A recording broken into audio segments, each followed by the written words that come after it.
In today's video, we're going to push some buttons with SwitchBot. Let's get started. Hey everybody, welcome to Tech with Brett, where I help tech work for you. SwitchBot reached out to me and asked if I wanted to try out their hub and their SwitchBot to see what I could automate in their home. So how this works is here we have the Hub Plus, and what this can do is it is kind of the center to this SwitchBot powered devices. So one thing that it can do is it can control IR devices through infrared, and then it can also act as a hub to control the SwitchBot here, as well as a thermometer and a hygrometer there. So in here it comes with a power adapter as well as a magnetic sticker. And then here on the back, it gives us some more information, how you can control an air conditioner, TV, fan, projector. It also connects with the SwitchBot, and it also works with Alexa, Google Assistant, and IFTTT, and more. So to get this set up, I will be using the SwitchBot Android application, but this will also work with Apple devices as well. So let's get this unboxed. Kind of looks like a cloud. That's pretty cool. Now on the back here, you have an auto, an off, and an on, as well as a reset button. You do have adhesive as well as it is a magnet. To get this set up, we're now going to head into the SwitchBot application. Now, if you are on Android, here it is asking to enable some permissions, so we need to select allow. And now it needs to have Bluetooth on to be able to find the SwitchBot hub close by. Now the first thing you'll need to do is create and sign into an account. So we're just going to select sign up. Now that I'm signed in, I'm going to select add device, and I'm going to select Hub Plus. And then here on the back, make sure that it's powered on. Then we're going to flip the switch from auto to on. And then here you can click the drop down to choose the wireless network you want to connect to. It will connect to 2.4 gigahertz wireless networks. And then you need to enter your Wi-Fi password. Once the hub is showing this rainbow of colors, you will know that it has successfully connected to your router. Now that our hub is connected, we can tap on the little cloud icon right here and adjust a few settings. The first thing you can do here is quickly change the colors. So this could be sitting in your room, and then you can easily adjust the colors to whatever you like. So if I wanted to change it green, I can do that, or blue, or whatever color I want, I can do that. And then the brightness here, and then we hit OK, and it changes it right over there. But if we go to the rainbow color, that's what it was when it started. Now you can also use this kind of as like a night light. So there we can have the light be off, and then we can have it turn on. And then this is where you can set a schedule for the different devices that you add to your Hub Plus. And then down here, this is where you can add different appliances. So you could add air conditioners, TV, lights, fans, projectors, DVD, set-top box, streaming media player, speaker, camera, air purifier, water heater, vacuum cleaner, and others. So those are all done through infrared sensor that this can send out. But we're just going to add the TV. And here I have a Samsung TV. So I like that bar on the side that I can quickly search for Samsung. And then here we have Smart Learning. So what Smart Learning does is it lets you use the remote that you already have for your TV. And now when I press power, when it turns green, it recognizes that. And so now I am able to control my TV with this. So let's test it out, see if it works. Now, if this doesn't work, you can select next and go to a different remote. And then you can go through until you find one that operates the proper way with your TV. Now, once you find the one that works, you just need to select correct and save. And here you could name the device. We're just going to select OK. And now you have the TV added within here. Now, for whatever reason, this did start working on my TV. I powered it on, changed the volume. But then after that, I wasn't able to get it to interact with the TV. Now, you do need to have this facing the TV like this, as that's how it will interact with it. But I just wasn't able to get it to work perfectly like I would like it to. And let's start with a thermometer and hygrometer. So inside the box, you receive the thermometer, hygrometer there with some batteries and some adhesive to magnetize this as well. So this will allow us to remotely see the temperature in a room as well as the humidity, and we can have different automations based on that. So to set this up, we're going to head into the menu here and select add device. And then here we're going to add a meter. And then on the back of the device, we need to press and hold it until the Bluetooth icon appears. There you can see the Bluetooth icon right there. And then we're going to select next. And bingo, it has found it. So first it's asking which room we want this added in. So we're going to add this into the office. And then it has been added. So the new hub firmware is required. So please toggle the back switch of the hub to on. So we are already set to on. So here we just tap firmware upgrade and it will do the update. I actually had to go through the firmware upgrade a few times to get this up to the latest version.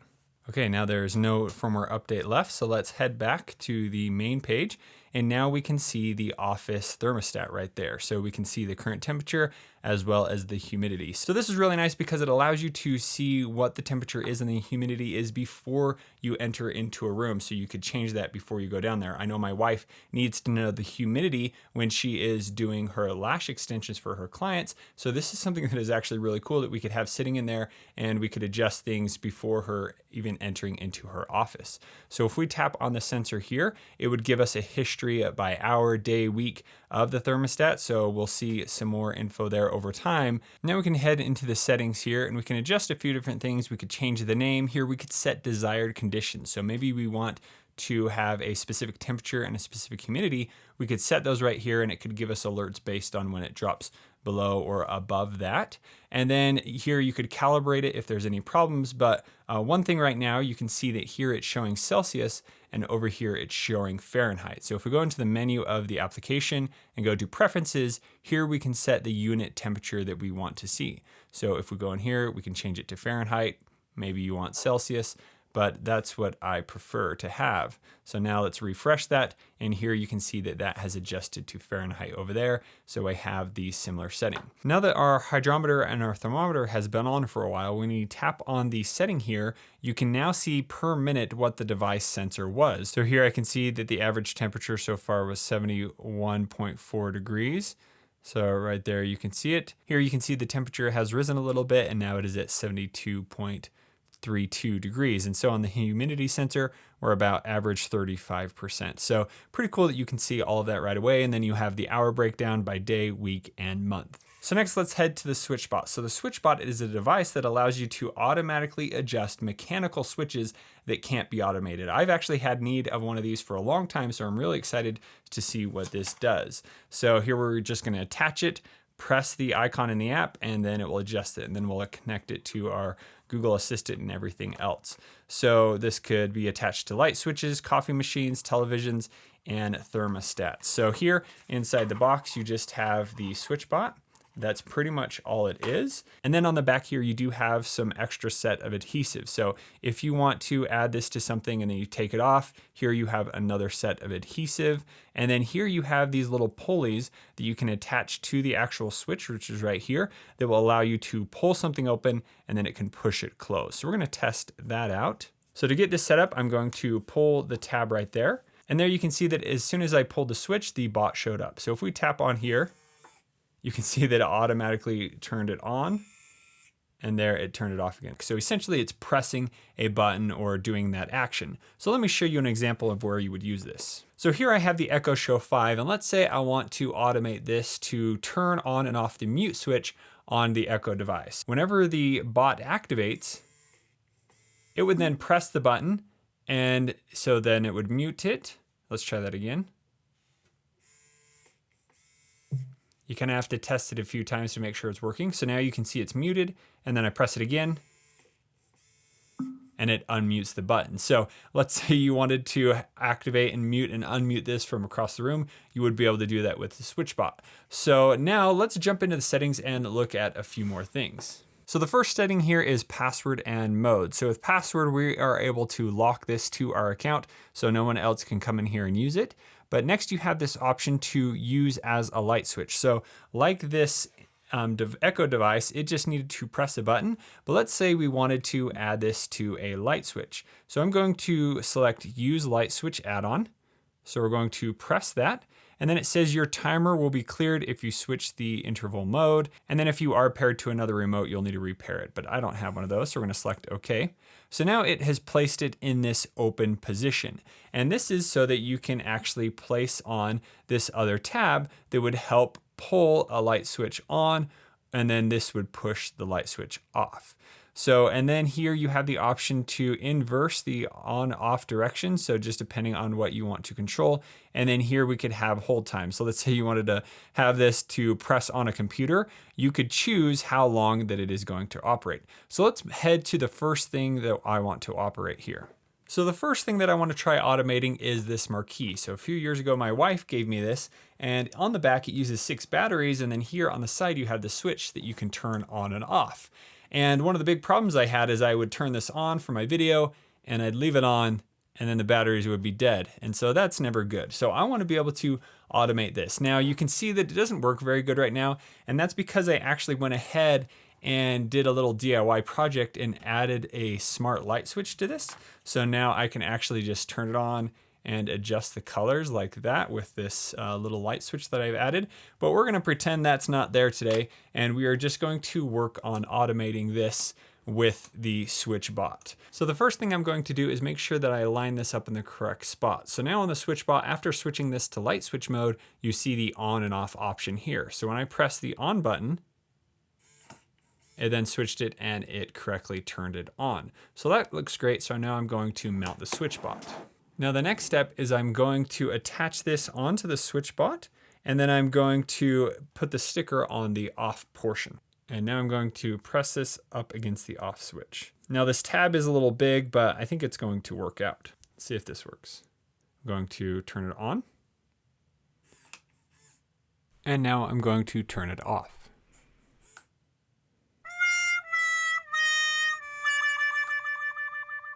So after trying out the marquee and not being able to get it to work, I decided to test this out with other things here in the office. So next I headed over to the light switch. Now this is an older light switch and I just wasn't able to get it to work. By then the stickiness had already worn off and it just didn't work properly. It will work on newer light switches. You can actually check out the Smart Home Solvers video where he covers how you can do that. But for me, it just didn't work in this room. So the next thing I tried out was my computer. Now this was really awesome because most of the time, maybe I had an update or something, my computer's off, I want to turn it on, remotely log into it, I could do that all with the SwitchBot. So here, just placing it right in front of the switch for my computer, it was then able to easily turn it on, and then with the press of a button again, it could turn it off. So that worked flawlessly. Next, I tried out the TV here in the back. Now, depending on your TV, this could work or could not, but as long as it has a good button push, it would be able to do that. But when I tried it on the TV, it just wasn't able to touch the actual button.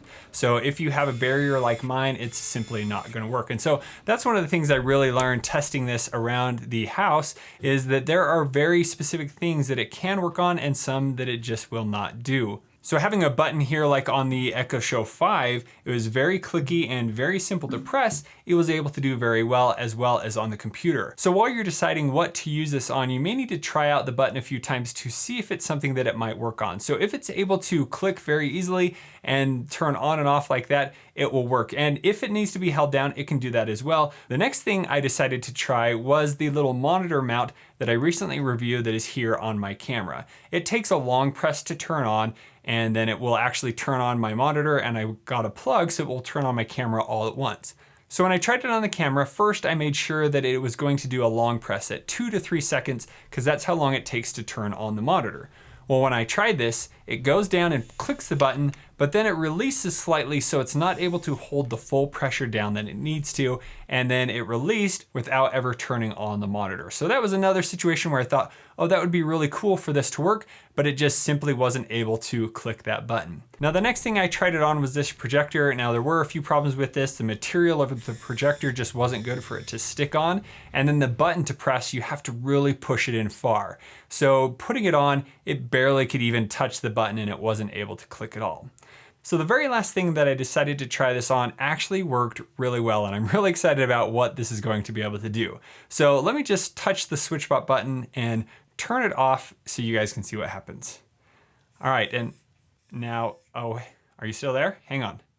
Okay, you're back. So I actually attached it to my camera so it can press the record button, so it will stop recording or record whenever I have the SwitchBot go off. So it actually works really flawlessly because it's able to click the button, and here on the screen you can see that it turns it on the recording, and then when it goes off again, it will turn off the recording. So now that I found a really useful spot for the SwitchBot in my room, let's go ahead and add this to our different assistants. So heading back into the SwitchBot application, I'm going to select the settings on the SwitchBot, and then I'm going to select Cloud Services and turn this on.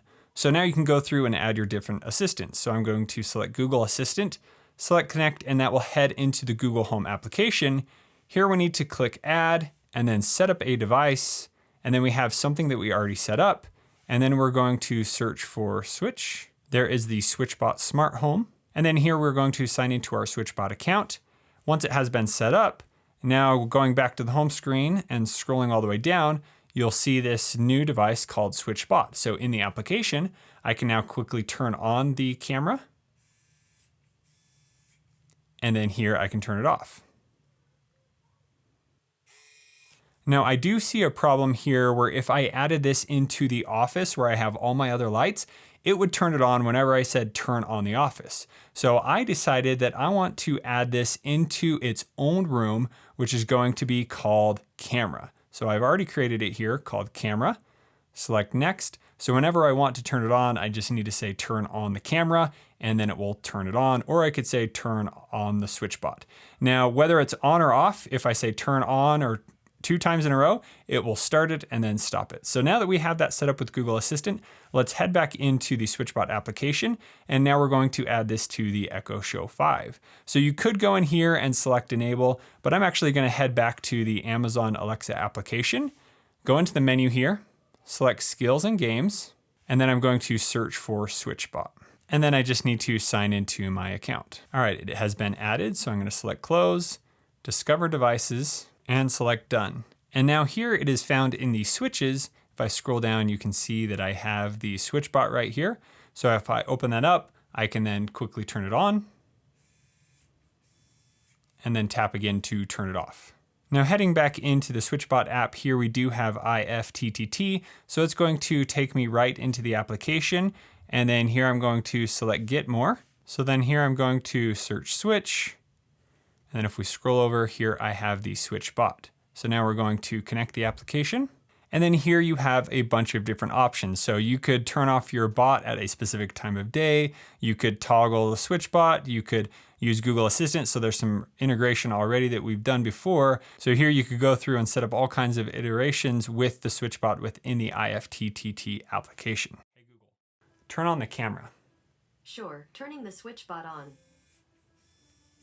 And now we are recording just like that. So I really like that ability. Instead of having me reach up every time to switch on the camera, I am now able to do that all with the SwitchBot through my Google Assistant or Amazon. So after playing with the SwitchBot throughout the day, I can see how there are many different devices that it can be very useful for. Here on my camera, I think the computer would be an excellent way in which I could quickly turn that on and off. It was a little frustrating trying to find a place where I could put it and making it stick right, but I'm glad it came with some extra adhesive that was really easy to take off and put back on. And I really like that it's able to connect with my different smart assistants. Now you do need the hub to be able to do that. You could use the SwitchBot over Bluetooth Low Energy without the hub, just with your phone. But if you want to be able to connect to the SwitchBot at any time over the internet, you do need to have the hub. So thank you again to SwitchBot for sending out this product for me to try. I want to know in the comments what you guys would use the SwitchBot for to automate. So if you guys have any further questions about this product, please let me know in the comments below. And if you would like to see other videos on ways to automate your home, make sure you check out the playlist over here on the side. Thank you so much for watching. We'll see you on the next one. Hey Google, turn off camera. Sure, turning the SwitchBot off.